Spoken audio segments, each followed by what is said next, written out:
नमस्कार दर्शकों, astro Gayatri Shukla channel में आपका हार्दिक स्वागत है। आज का विषय महादशा से संबंधित है। आज हम चर्चा करेंगे महादशाओं के बारे में। आप भी आज का वीडियो सुन के आप भी अपनी महादशा को निकाल सकते हैं। तो दर्शकों, जैसा कि आप जानते हैं कि संपूर्ण ब्रह्मांड में इस समस्त चराचर जगत में जो भी विद्यमान है वो सब हमारे इस पिंड रूपी शरीर में भी विद्यमान है।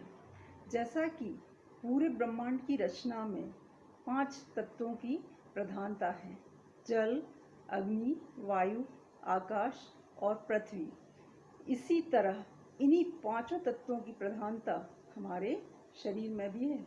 हमारा शरीर इन्हीं 5 तत्वों से मिलकर बना है। जिस तरह 7 मुख्य ग्रह और 2 छाया ग्रह इस ब्रह्मांड की सभी गतिविधियों को मैनेज और संतुलित करते हैं, उसी तरह 9 ग्रह भी हमारी पूरी लाइफ पर अपना प्रभाव डालते हैं। हमारा पूरा जीवन इन नवग्रहों की विंशोत्तरी दशा, अंतर्दशा, प्रत्यंतर दशा, सूक्ष्म दशा आदि दशाओं से प्रभावित होता रहता है।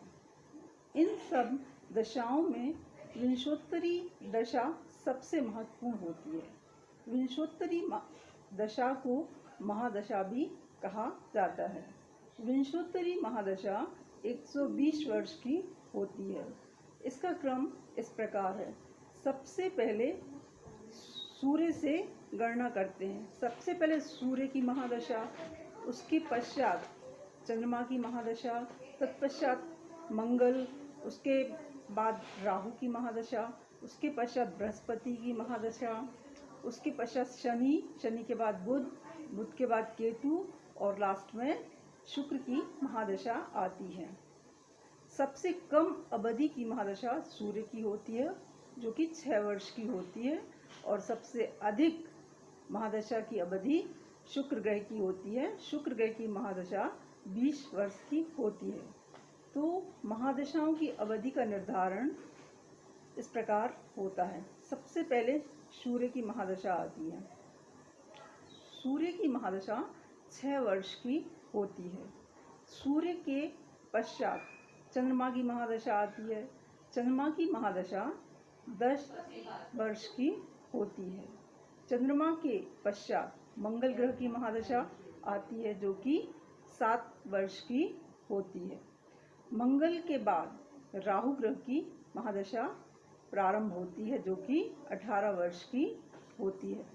राहु के पश्चात गुरु ग्रह की महादशा स्टार्ट होती है, जो कि 16 वर्ष की होती है। गुरु के पश्चात शनि ग्रह की महादशा आती है, जो कि 19 वर्ष की होती है। शनि ग्रह के पश्चात बुध ग्रह की महादशा प्रारंभ होती है, जो कि 17 वर्ष की होती है। बुध के पश्चात केतु की महादशा प्रारंभ होती है, जो कि 7 वर्ष की होती है।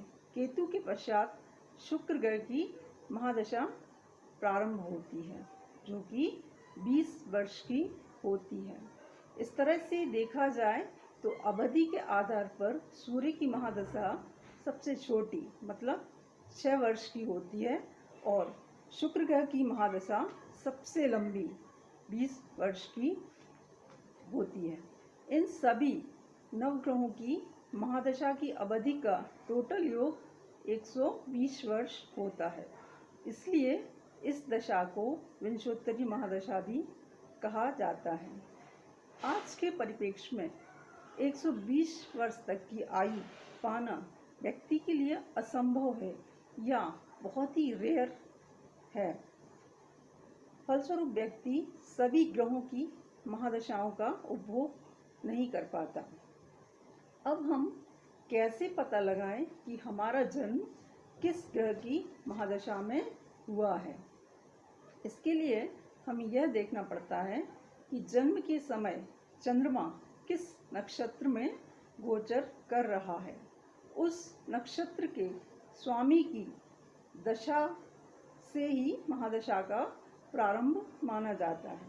जैसा किसी व्यक्ति के जन्म के समय चंद्रमा अश्विनी नक्षत्र में गोचर कर रहा है, तो अश्विनी नक्षत्र का स्वामी केतु ग्रह है, तो उस व्यक्ति का जन्म केतु ग्रह की महादशा में हुआ है, ऐसा माना जाता है। तो दर्शकों, आज आपने महादशा के बारे में जाना और इसका निर्धारण किस तरह किया जाता है, इस बारे में जाना। तो आज के लिए बस इतना ही। आप मेरे चैनल को लाइक करें और सब्सक्राइब करें। नमस्कार।